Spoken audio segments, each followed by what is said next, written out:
Principle number one, you can't win the game if you ain't in the game. And man, my man not only showed up to the game, he showed up, he did what he had to do. Are you hearing what I'm saying? He showed up.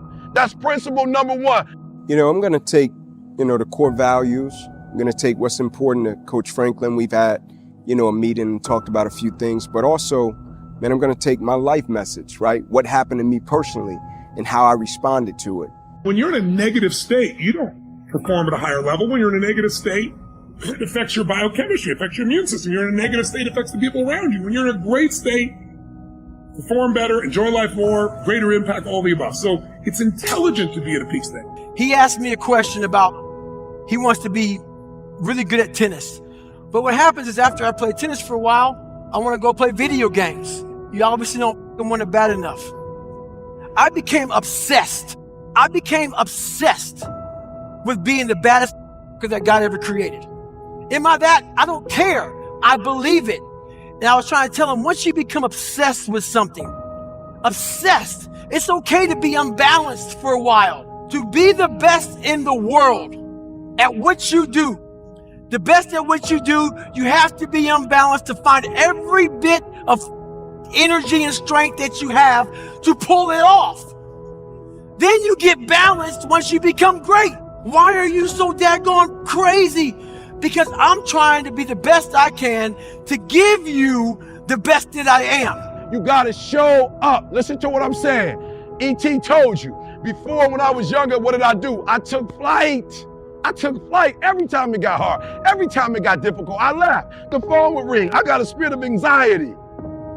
Then I learned from my man, it's happened in my own personal life, man. At some point in life, you just gotta stand up to the giants. At some point, you just gotta show up. At some point, listen to me, you will never be successful if you don't show up. It was Woody Allen who said it like this.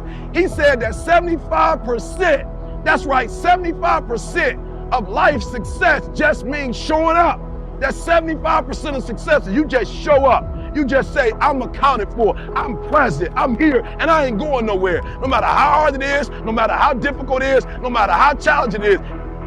And it takes being obsessed to where people think you're crazy. So I subscribe to that a lot. And I subscribe to that because when I found out going through training, I've been in every single special ops training from Delta Force to Rangers to Air Force Special Ops to Navy SEALs. Wherever hard is, let me go there so I can see who David Goggins is. And a lot of people quit because it really does suck. It is so hard and so miserable that it really questions as far as a man. So what I found out about people was what makes a person quit is they overthink a situation in front of them. So in Bud, still training, the water temperature because the Pacific Ocean is freezing. You've been up all day, all night for 30 some hours, 80 some hours. And your mind is saying, why in the world am I doing this? And I saw Cam Newton put that helmet on. I saw him strap up, come out against Georgia, and he did his thing like nothing had ever happened. Show up. Then I'm watching, I'm like, wow, man, I'm listening on satellite radio, and I'm like, wow, my man's undefeated. He going up against Alabama. He close to the Heisman Trophy. I mean, this thing is going to place him in a place in the NFL that's going to put him, I'm talking about high in the draft. And this game, right, this one game is going to determine maybe his future in the NFL. And I'm listening, 7-0. They playing in Alabama. We talking about the national champions last year in Alabama, Crimson Tide. You could just see the Crimson all through the stadium, 14-0, 21-0. And you can hear the commentator say, whoa, like Alabama, they got this one in their hand. I don't know how Auburn's gonna come back from this. They went into the half 24-7. I think oftentimes when we look at adversity, when we look at mindset, when we look at hard work, when we look at discipline, we speak to it and we use these phrases. Man, work hard. Be dedicated, be committed, give everything you got, appreciate what you got.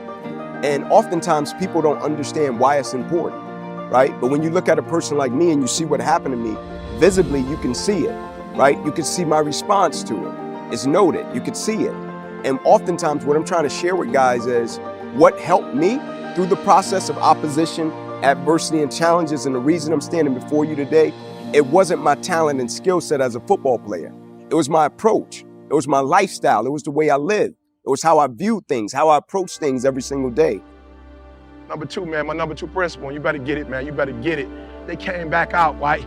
They came back out, right? I don't know what the coach, I wish I could have been a fly on the wall. I don't know what the coach of Auburn said to these boys, but when they came back out, they made it happen. So listen to me. Number two, and you better catch this, you gotta believe in the dark. You gotta believe when you can't see it. You gotta believe in the dark what the Creator told you in the light. Are you hearing what I'm saying? And when things are bleak, when things are dark, when things seem like, hey, we're not gonna make it happen, we're not gonna be able to win, you gotta believe in the dark what the Creator told you in the light. That's number one, man. Faith, man. Y'all hear me talk about it all the time.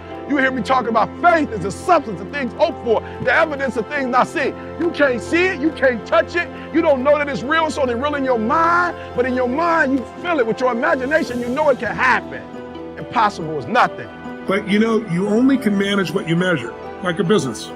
You know, when I take a company over and turn around and start measuring things, and I measure the most important things, and the more you measure, the better it'll get. Because you get more, instead of measuring once a year, if you're measuring, once a week, you got 52 times to improve it versus one. So I started measuring it. I said, I'm going to live in a beautiful state no matter what every day. Now, in order to do that, I have to do two things. A, I have to acknowledge that I've been suffering, and I need to figure out what my favorite flavor of suffering is. So what I began to say is, I want to be happy even if they screw up. I want to be happy even if they lost $1 million. I want to be happy, like, if my happiness is dependent upon other people behaving a certain way, the way I want them to, I'm a pretty influential guy, but I'm not God, right? But it was a matter of showing up every single day, not taking this thing for granted, knowing that there was a bigger purpose and mission attached to it, and challenging myself to be great. Right? Not just as a football player, challenging myself to be great as a man. I always say to guys, if you just want to be great in the game of football, you missed the boat, right? If you just come out of this program, you're a great football player, you missed the boat, right? We're trying to come out and be great men. And everything we touch and everything we do, when they leave Penn State, a person should be able to look at them and say, that's a guy that went through that program, he's special, right? And so standing before them and reminding them of that message. Man, just the intentionality. It's incredible, right? You walk through the building, you see the messaging on the wall, the quotes, right? Starts off the meeting with a quote, right? Guys speaking, right? Like how intentional he is about what he wants, the spirit, the culture. It's incredible. And everybody's got their own things that they're doing. I'm never going to stay happy. And if I have to even make my happiness based on me behaving a perfect way every moment, it's not going to happen. So I gave room for life. And I decided to make a real decision. That's my invitation to people, and then I'll answer your question of how I know. First, you got to make the decision that says, life is too short to suffer. I mean, I don't know what's going to happen in your lifetime with your children, with your wife, with your economics, with your business. I'm sure you're going to do well, everything, but there's things outside our control. The government could change the rules on something, right?